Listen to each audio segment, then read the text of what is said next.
Muy buenas tardes para todos, espero que se encuentren muy bien. Damos continuidad a la segunda jornada del primer día del Congreso Internacional de Evaluación Psicológica Uniendo Latinoamérica. Y para esta ocasión contamos con la presencia de la profesora docente Mercy Soto Chakir, hace parte de la Universidad Libre Seccional Pereira. La docente Mercy es enfermera profesional, especialista en cuidado crítico en la Universidad Mariana, también tiene una maestría de la Universidad del Valle en enfermería, actualmente adelanta estudios de formación doctoral en el área de la salud y ha sido docente investigadora en diferentes áreas, entre ellas en investigación social cuantitativa, investigación social cualitativa, áreas de estudio que se centran en el riesgo cardiovascular, salud en población vulnerable, salud mental en mujeres privadas de la libertad. Hace varios años viene liderando el Laboratorio del Afecto, una estrategia de acompañamiento de salud mental en mujeres privadas de la libertad, y además ha sido directora del programa de enfermería de la Universidad Libre y ha tenido otros reconocimientos, una investigadora con una amplia trayectoria. Para mí es un gusto presentarles a la doctora, quien nos va a compartir su ponencia en esta tarde. Bienvenida, doctora. Este es su público. Buenas tardes, muchísimas gracias, doctor Pablo. Creo que allí me escuchan muy bien. Se escucha perfecto, perfecto. Bueno, voy a colocar entonces la pantalla a modo presentación. Mm, eh, gracias al doctor Pablo por la invitación de participar en este evento. Gracias a los organizadores también por este espacio que me parece muy enriquecedor, sobre todo en épocas post pandemia donde se han disparado pues todas las necesidades de atención en salud mental. Yo les voy a compartir entonces parte de mi trabajo de tesis doctoral que tiene que ver con una estrategia de evaluación que llama mucho la atención porque no es tan conocida en nuestro medio, que es la evaluación realista, y vamos a hacerlo sobre una intervención en salud mental en mujeres en prisión, en la cual he tenido la fortuna de trabajar con el doctor Pablo González en un trabajo interdisciplinar que se hace para la promoción de la salud mental de las mujeres en prisión en la ciudad de Pereira. Perdónenme que no, ahí ya corrió. Bueno, no sé si allí me están, vieron que corrió la diapositiva bien, es que está un poquito... Está bien, se ve Ah, bueno, perfecto. listo, es que el internet está un poquito lento, pero bueno. En esta diapositiva quiero compartirles como la gravedad de la situación que se vive con las personas en prisión. Esta es una publicación de la ANOT, que es la Organización de las Naciones Unidas, que tiene que ver con el seguimiento sobre el tráfico de drogas y los delitos asociados al tráfico de drogas. Y este es un reporte que hicieron del 2019, donde nos cuentan que hay alrededor de 11.7 millones de personas en el mundo privadas de la libertad. Es decir, esto corresponde aproximadamente a la población que puede existir en un territorio como Bolivia, ¿cierto? Y si miramos en la diapositiva, nos están diciendo que hay alrededor de 152 personas privadas de la libertad por cada 100.000 habitantes. Nos están hablando entonces que en la mayoría de las cárceles hay sobrepoblación y hacinamiento. Y que esa sobrepoblación y hacinamiento está más acentuada en América y especialmente en América del Norte, donde hay alrededor de 600 personas privadas de la libertad por cada 100.000 habitantes. Es decir, se está presentando un incremento de las personas en prisión en los últimos 20 años alrededor del 68%. Entonces, ahí estamos mirando como la magnitud de lo que significa esta problemática que se está presentando. Aquí tenemos una diapositiva entonces donde estamos mirando esa relación. O sea, no es solamente el tema de salud físico que abordan o que enfrentan las personas en prisión, sino también cómo se configura esa relación entre el encarcelamiento y la afectación o, digamos, el compromiso de esa salud mental. Con una revisión de literatura juiciosa, hemos encontrado en los últimos años una mayor tendencia a las publicaciones en esta temática, ya que los países en desarrollo están preocupados en tratar de contener todas las consecuencias que se derivan de esta situación. Entonces, ¿qué se ha encontrado? The Lancet publicó recientemente en el 2022 un artículo, una revisión bibliográfica que ellos hacían sobre la revisión de las publicaciones que se han hecho con respecto a estas problemáticas. Encontraron entonces que existe una prevalencia del 50 al 80% de trastornos mentales en las personas en prisión en comparación con el 20 al 25% de los estudios que se han hecho a nivel poblacional. Y dentro de los países en desarrollo que más ha trabajado la temática, encontramos el Reino Unido, en el cual un estudio reciente demostró que el trastorno de la personalidad está aproximadamente presente en el 54,8% versus el 12% de la población general. Lo mismo que el trastorno de la ansiedad. Es mayor en las personas en prisión, 36,2 versus 6,7 en la población en general. Y ya sabemos que está prevalente el trastorno mental grave para los jóvenes varones de 14,4% y para las mujeres el 31% en Estados Unidos. Esto es muy importante porque el estudio que vamos a desarrollar es en mujeres, es decir, que esta problemática afecta o requiere un enfoque de género. También sabemos que los trastornos mentales en prisión constituyen la principal causa de muerte por suicidio en esta población. Ahora, les comentaba que este es un estudio que se está realizando en una cárcel de mujeres. Entonces, si revisamos los antecedentes de cómo se configura los trastornos mentales en las mujeres en prisión, vamos a encontrar, según las publicaciones, que ellas vienen de unas historias de abuso.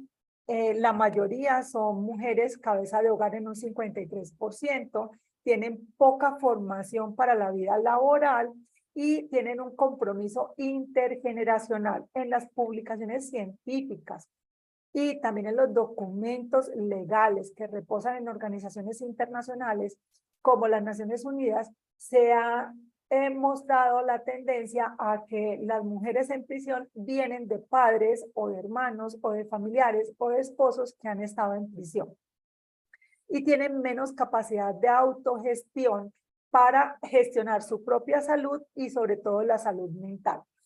Hay una preocupación también porque el ingreso de las mujeres al sistema penal está entre los 16 a 18 años, o sea, es más temprano el ingreso de las mujeres en prisión que el ingreso de los hombres en prisión.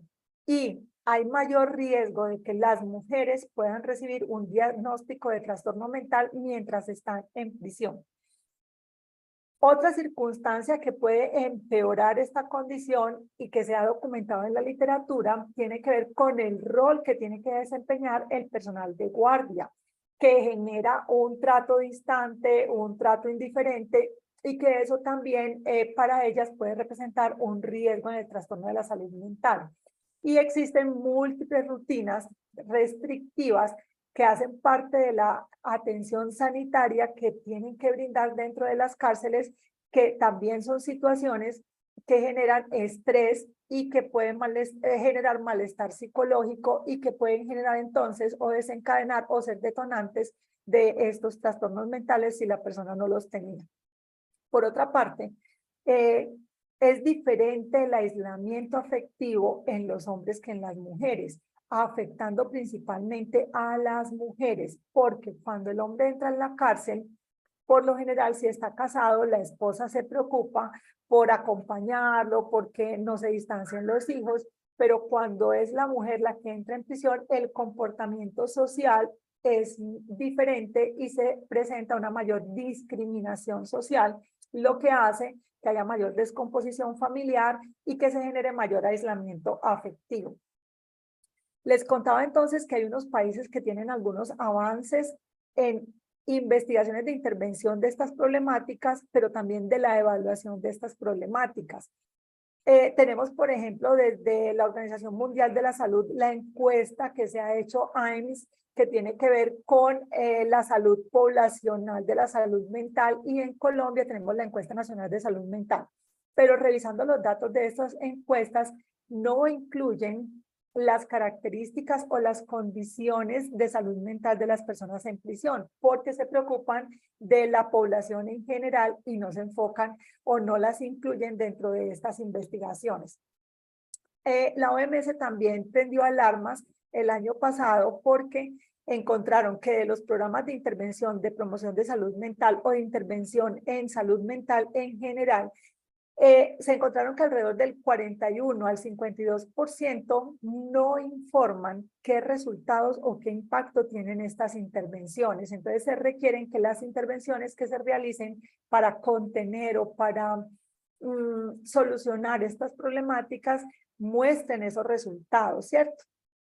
Se han enfocado los países en desarrollo en tratar temas muy puntuales como el consumo de sustancias, el manejo del estrés, la atención del trastorno mental grave, disminuir las autolesiones, que son manifestaciones del sufrimiento psicológico, y temas, por ejemplo, a las mujeres privadas de la libertad se les permite el acompañamiento de sus hijos hasta los 3 años de edad, pero se ha encontrado que existe mayor riesgo de presentar depresión postparto en la mujer privada de la libertad. Entonces, hay programas que se están desarrollando, sobre todo en Estados Unidos, para atender la depresión postparto en la mujer que convive con sus hijos en prisión menos de 3 años de edad.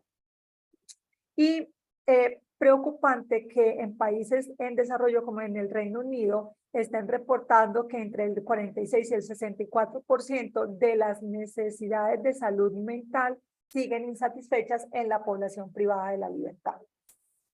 Entonces, la evaluación de la que estamos hablando en este momento sobre un programa que se llama Laboratorio del Afecto para el Cuidado del Autoconcepto, el cual se desarrolla a través de una universidad privada, que es la Universidad Libre, en la seccional Pereira, y que les contaba que es un trabajo interdisciplinar que se desarrolla en compañía del profesor Pablo, desde psicología y enfermería. Pretende ser una intervención que se basa en el fortalecimiento del afrontamiento como un factor protector de todos los estímulos que pueden afectar la salud mental de las personas en prisión. Entonces, esta intervención también tiene una relación con el modelo del continuum de salud mental, modelo de espectro continuum de salud mental, que de alguna manera dice que existe un estado de salud mental donde hay ausencia de manifestaciones, de molestias, y hay un estado de problemas de salud mental y uno más avanzado que tiene que ver con ya los trastornos mentales. Entonces, nosotros estaríamos en esta intervención en la promoción de salud mental. Es decir, en este continuo estaríamos o sea, favoreciendo los factores protectores para, digamos, conductas promotoras de salud mental. Pero para todos, digamos que es conocido por los antecedentes que les acabo de contar, que el escenario carcelario en sí representa una complejidad. Y no es complejo por el hecho de las rutinas que representa la cárcel, no, es por la interacción que se tiene que dar de los componentes de la intervención en ese contexto carcelario. Es decir, los espacios donde se desarrolla, es decir, los horarios, es decir, la población que se va a atender. Todo esto nos lleva entonces a que consideremos que estamos haciendo una evaluación de una intervención que se desarrolla en un tiempo real, en un escenario que es cambiante, que es dinámico, que tiene que tener en cuenta las contingencias que se presentan dentro de ese contexto carcelario. Y eso lo hemos vivido en varias situaciones donde hemos ido a hacer la intervención y se han presentado disturbios dentro de las cárceles, ¿cierto? Entonces, eso nos implica entonces una visión de un análisis desde la complejidad de las intervenciones que se realizan. La evaluación entonces también es pertinente porque esta intervención que les vamos a contar se viene presentando desde el 2010 de manera continua en el reclusorio La Badea de la ciudad de Pereira, pero no se ha realizado una evaluación formal y siempre nos hemos preguntado con el profesor Pablo y todos los integrantes del grupo qué resultados tiene esta intervención para las mujeres en prisión, pero también para el reclusorio, pero también para la sociedad. Entonces, lo que queremos es hacer una evaluación con rigor científico que pueda aportar evidencia que se pueda utilizar o replicar en otro tipo de intervenciones similares. Entonces les contaba que esto hace parte de mi trabajo de tesis doctoral y aquí la pregunta de investigación que va en relación con la evaluación realista. La evaluación realista se preocupa por conocer cómo funcionan las intervenciones y en este caso el laboratorio del afecto, cómo funciona para promover la capacidad de afrontamiento en esa población. ¿Para quiénes de estas mujeres funciona esta intervención? ¿Para quiénes no funciona? ¿En qué circunstancias del reclusorio, y este es el contexto, funciona o no la intervención? Esto entonces se justifica desde todas las múltiples necesidades de salud mental de las mujeres que están en prisión y que implican un abordaje desde la complejidad que yo les contaba ahorita, que tienen que ver con la aplicación de componentes en un escenario que es dinámico, que es cambiante, que se abordan temáticas contingentes y que las evaluaciones anteriores o muchas evaluaciones que están en las publicaciones se centran en mostrar los resultados, ¿cierto? Nos dicen, vea, esta intervención es efectiva en un 20%, en un 30%, en un 50%, en un 70%, pero no nos están diciendo de una manera desde las participantes por qué funcionó, por qué se tuvieron esos resultados, cómo se llegaron a esos resultados. Por lo tanto, se hace necesario generar una evidencia científica para los tomadores de decisiones en políticas públicas para intervenir o favorecer las intervenciones que se hagan en los centros de reclusión en interacción con los actores privados como las universidades y los profesionales. Este modelo de evaluación también tiene una ventaja y es que se basa en la teoría, por lo tanto, vamos a dar a conocer cuáles son las teorías que respaldan, en este caso, esta intervención.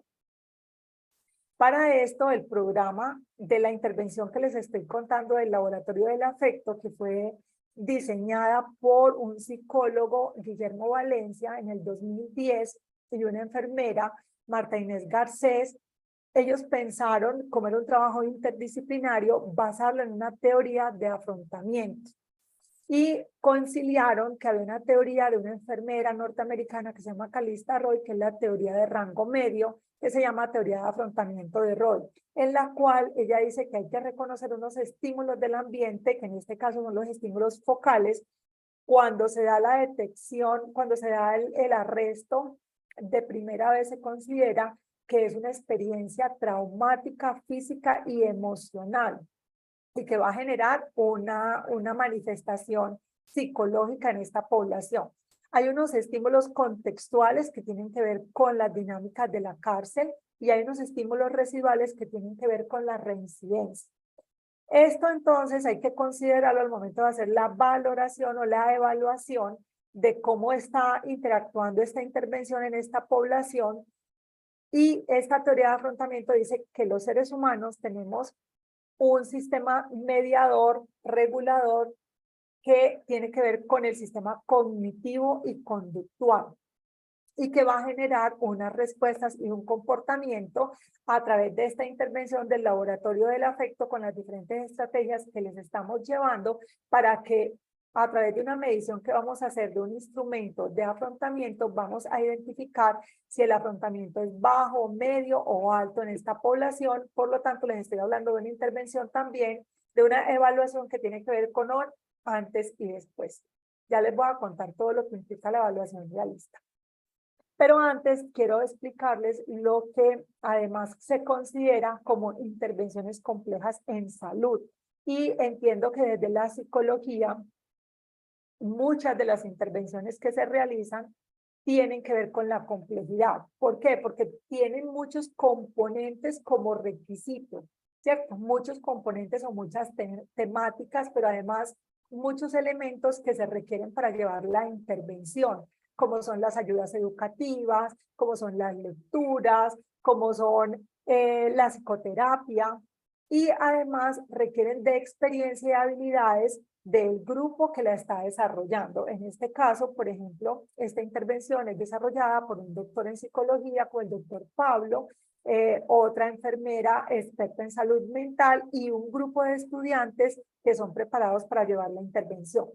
Las intervenciones complejas funcionan en un contexto que el contexto va a generar cambios en las dinámicas de la intervención. Y esas dinámicas de la intervención tienen que ver con los componentes de la intervención. Esa interacción entre los componentes de la intervención y el contexto van a desarrollar los mecanismos generativos del cambio. Es decir, lo que va a llevar a que la persona mejore su capacidad de afrontamiento o no la mejore o se quede igual, ¿cierto? Entonces, de ahí la importancia de comprender por qué la evaluación necesita de una mirada desde la complejidad. Y esto implica entonces que vamos a tener variados comportamientos por el equipo de la intervención para garantizar la entrega de esos componentes de la intervención. Los mecanismos de cambio son vínculos causales que entonces que se van a generar entre ¿qué? Entre la intervención y el contexto para generar ese resultado. Visto así, entonces, nuestra intervención del laboratorio del afecto, como les contaba, tiene un objetivo que es la promoción de la salud mental y la prevención de los factores de riesgo del contexto carcelario. Y lo que busca también inicialmente era favorecer a través del afecto la interacción que involucra a las personas que participan de los talleres del laboratorio del afecto. Se desarrolla de manera presencial con 10 encuentros, 10 semanas seguidas en un trabajo interdisciplinario dentro del contexto carcelario. Y se tiene en cuenta fomentar el afrontamiento como ese concepto que modula la respuesta a los estímulos de una manera cognitiva y que está vinculado a un mayor ajuste psicosocial. Este es un texto guía que este es un texto que desarrollamos también en coautoría con el profesor Pablo, donde nosotros explicamos toda la intervención para que pueda ser replicada en otros escenarios. Y este es el texto guía que les entregamos a las participantes al finalizar el taller y que tiene aquí pues explicamos cada una de las temáticas que se desarrollan como parte de los componentes del programa. Que vamos a encontrar dentro de lo que es la teoría del afrontamiento. Se les explica qué es la teoría del afrontamiento de manera muy sencilla. Se les habla de autoestima, autonomía, comunicación asertiva, familia, resolución de conflictos, manejo del estrés, buen trato. Por supuesto, un tema como aporte especial y absolutamente pertinente y necesario desde hace aproximadamente 2 años es el tema del perdón, que además les permite a ellas hacer parte de esa sanación psicológica y espiritual que requieren. Se les certifica la participación en el taller y esa certificación también representa unos beneficios para ellas en cuanto a reducción de penas. En cuanto al estado del arte, lo que hemos encontrado es que existen barreras para que los equipos de salud puedan llegar a las personas en prisión y generar este tipo de intervenciones. Esto está documentado a nivel científico, donde los programas se arrancan, pero no tienen permanencia en el tiempo, precisamente porque no se facilitan las circunstancias para que se puedan desarrollar. Se abordan temas muy contingentes para atender esas prioridades, como por ejemplo el suicidio, las autolesiones, el consumo de drogas que también está muy por encima dentro de las reclusiones en comparación a los estudios poblacionales.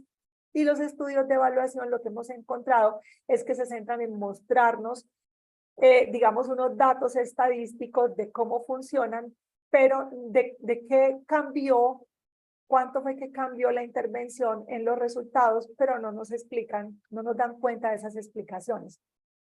En la revisión que llevamos hasta ahora en América y en Colombia nos han encontrado publicaciones de este tema y nos han encontrado programas enfocados a promover específicamente el afrontamiento en esta población.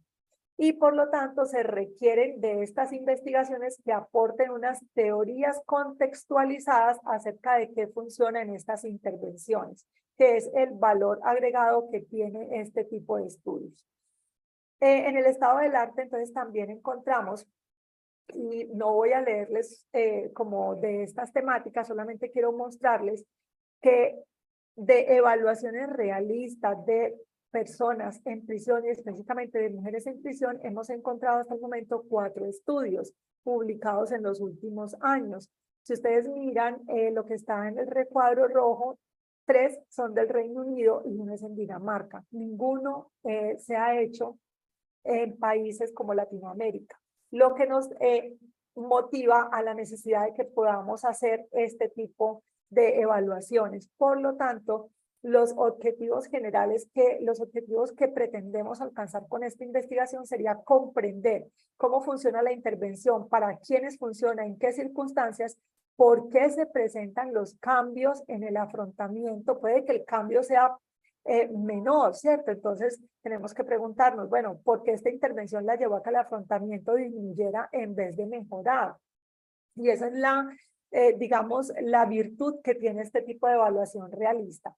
Dentro de los específicos que nos van a ayudar a contribuir a alcanzar este objetivo general está identificar los cambios que se generaron, determinar los resultados en la capacidad del afrontamiento y explorar cómo el contexto de la cárcel influye en los resultados y cuáles son esos mecanismos generativos relacionados con los cambios para que se presente esa capacidad de afrontamiento. Y finalmente, con todos estos elementos, lo que se pretende es refinar la teoría inicial de la intervención.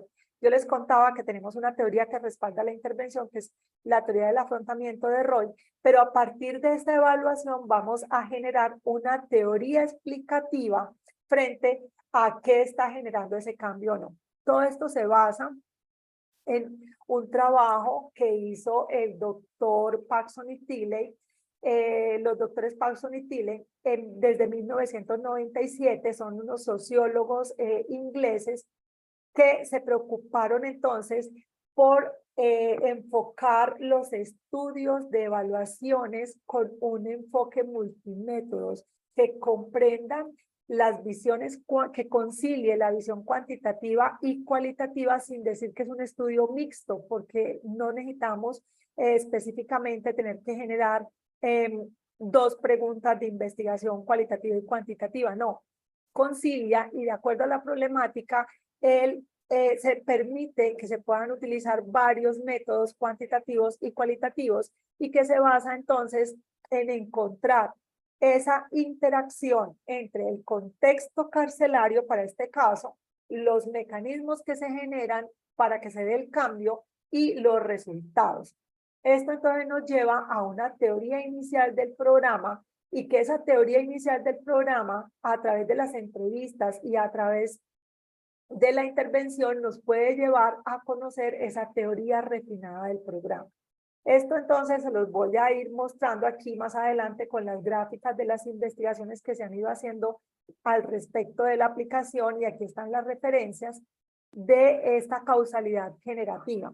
Entonces lo que Paxson dice es que cuando se lleva una intervención con sus componentes, esta intervención va a entrar en una interacción con el contexto y que esa interacción con el contexto a nivel individual, a nivel de las relaciones interpersonales, a nivel de la institución y a nivel de la infraestructura, son los que van a generar esos mecanismos de cambio, ¿sí?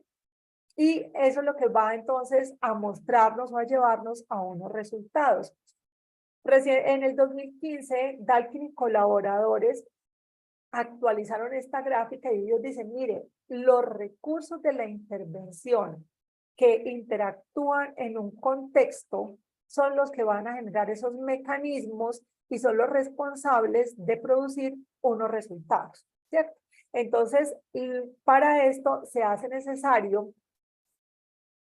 que se tenga en cuenta un modelo evaluativo y para este caso un modelo evaluativo de intervenciones complejas, porque no se trata solamente de mirar, ¿hubo cambio en el afrontamiento o no? No, se trata de mirar entonces cómo se da esa interacción de ese contexto externo, de esos actores, de esos componentes de la intervención, de la implementación de la intervención y qué alcance vamos a tener de esos resultados de la intervención, porque los resultados de la intervención pueden quedarse en productos, pueden quedarse en una efectividad o pueden quedarse en un impacto, ¿cierto?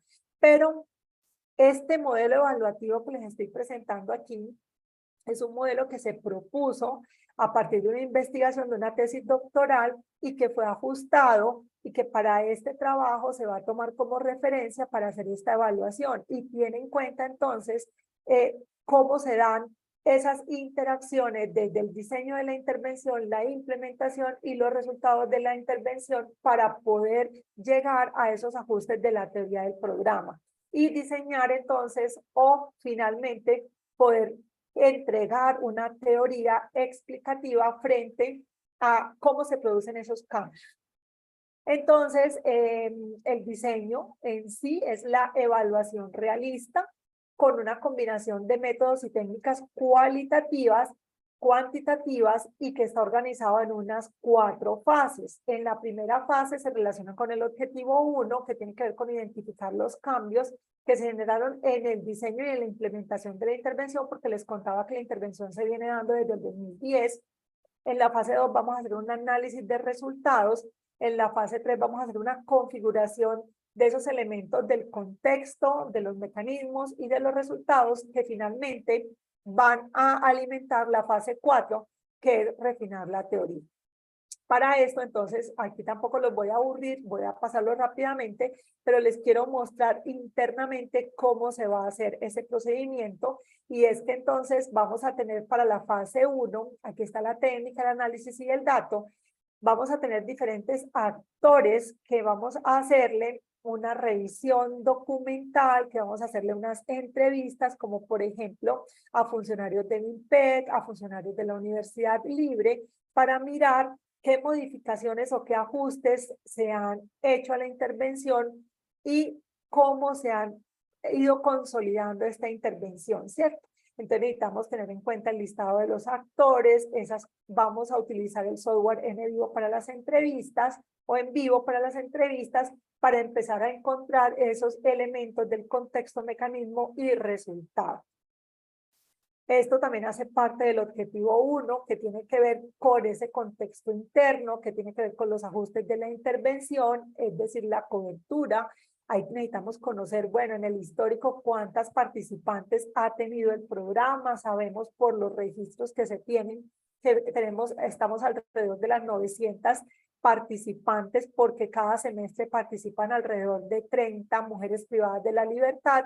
Entonces, esto nos lleva a que tenemos que hacer un registro de las asistencias para poder mirar, bueno, cuál es la cobertura que ha tenido este programa frente a la población en tiempo que se ha tenido para esos periodos de tiempo. ¿Qué es lo que ha permitido la adopción y el mantenimiento de este programa a través de los años? Y esto nos va a llevar entonces a poder definir esa teoría inicial del programa.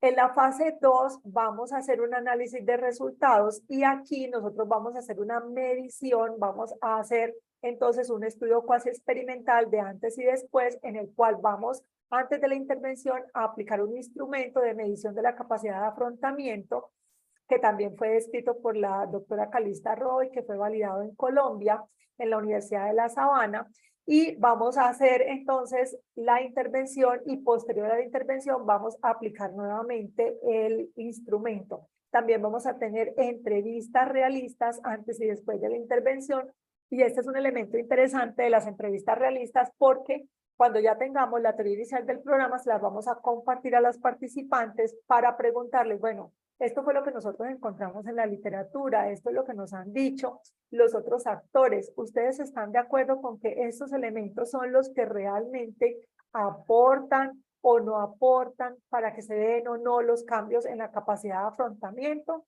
Entonces, en eso consisten las entrevistas realistas.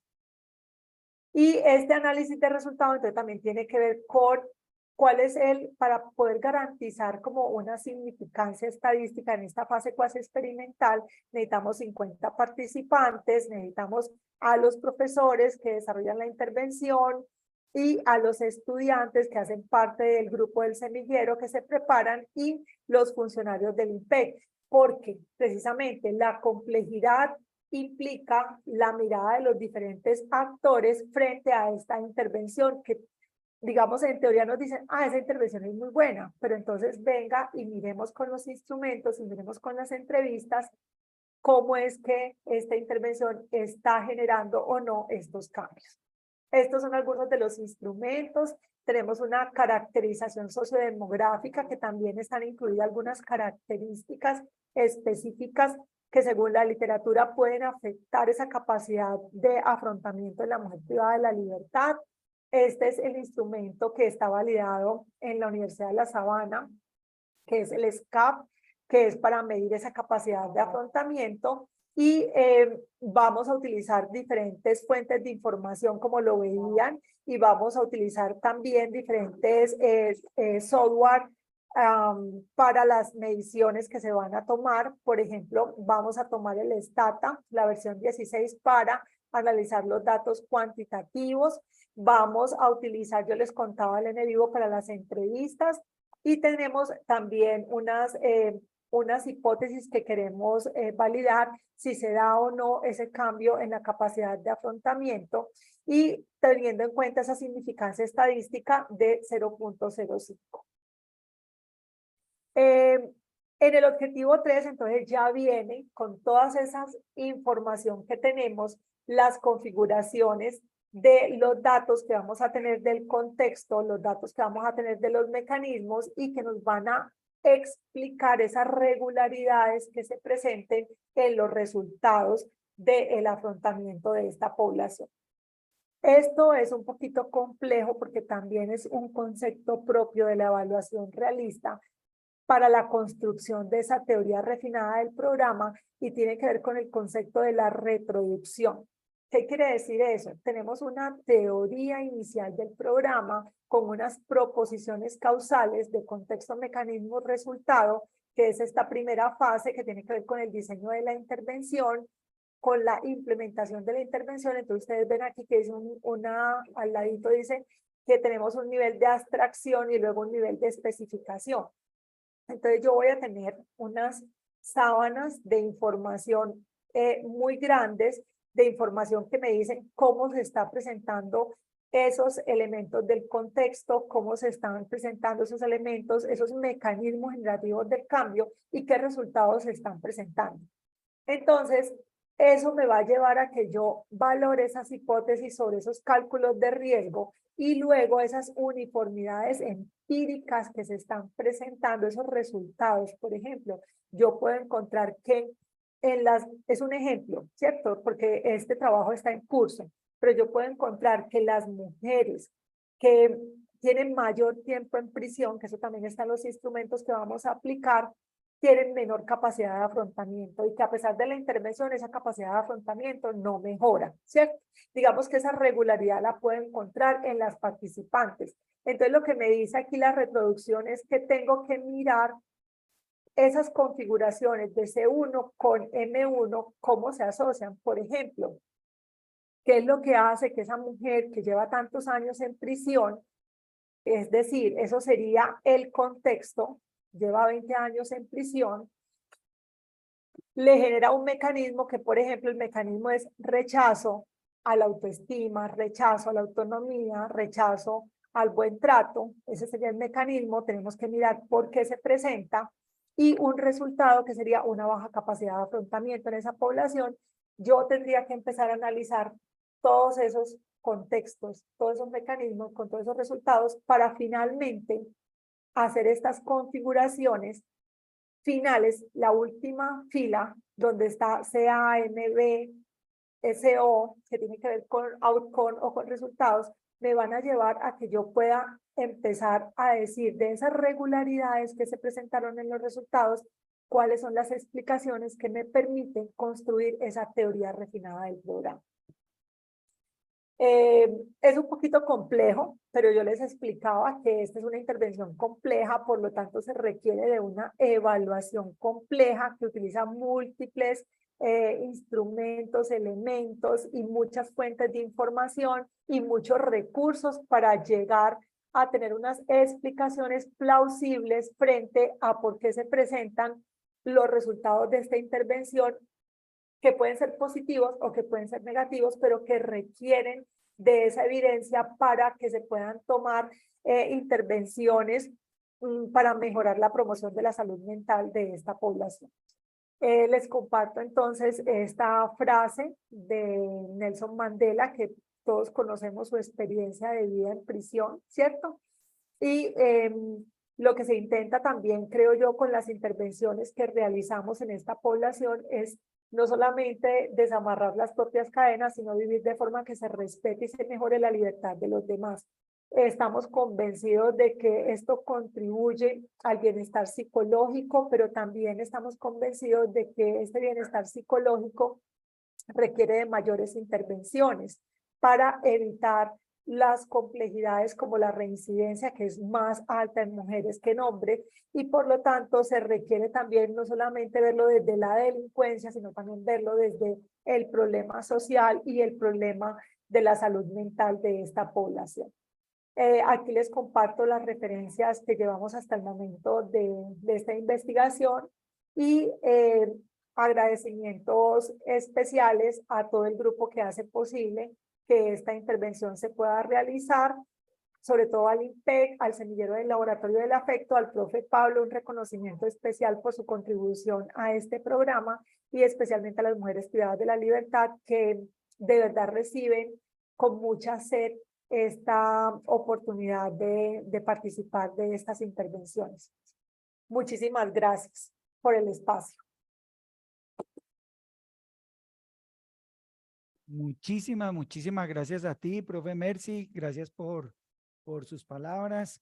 Creo que, bueno, a mí personalmente me deja muy inquieto. Nos quedan unos minutos de pronto para aprovechar alguna pregunta o alguna inquietud que haya quedado o de pronto algún aporte de los asistentes a esta mesa. No sé si hay alguna pregunta, alguna inquietud antes de pasar a la otra intervención.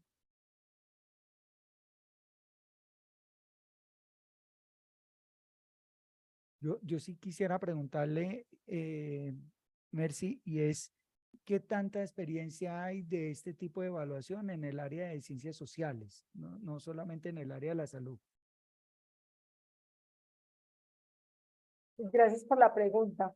Precisamente nació el Parson y Tilley. Parson es un Un sociólogo. sociólogo, sí. Sí. Entonces las investigaciones empezaron inicialmente en mirar si las intervenciones sociales, y curioso porque el primer estudio que encontré de él lo hizo precisamente con personas en prisión, si la educación que se les da, la oportunidad de educación que reciban en prisión, disminuía o no la reincidencia. ¿Sí? Sí, sí. Entonces lo que él encontró es que sí, la educación es un factor protector para disminuir la reincidencia, especialmente en los hombres. Entonces, de ahí empezaron otro tipo de estudios. También desde la educación, se utiliza mucho en la educación, por ejemplo, hay un referente nacional que es el doctor Juan Parra en Barranquilla, en la Universidad del Norte, que también sus investigaciones están centradas en mirar cómo, por ejemplo, las jornadas de educación continua en los colegios favorece o no la calidad de la educación. ¿Sí? Entonces, sí, hay muchos estudios más desde lo social que desde la salud, pero a partir de las publicaciones que se han hecho de la psicología y de los estudios que se han hecho de enfermería y de trabajo social en salud, ya se están centrando mucho en levantar evidencia con este tipo de evaluaciones en salud. Ok, no, yo lo digo porque el tema siempre que yo te lo he escuchado es a ti, no lo he escuchado en otros ámbitos y suele ocurrir a veces en psicología que se hacen desarrollos en sociología y se adopta más fácil en el área de la salud. El ejemplo es el metaanálisis. Eso nació en la psicología, lo crearon psicólogos, pero son en la actualidad pocos los estudios de psicólogos que hacen investigaciones con metaanálisis, sí hacen revisiones bibliográficas, pero no hacen metaanálisis. Y en este caso, pues, me parece que es una metodología muy retadora para poder llegar a una conclusión y a una teoría que es finalmente donde uno debe llevar como investigador. Muchas gracias, Mercy. Nuevamente abro los micrófonos, nos queda un par de minutos.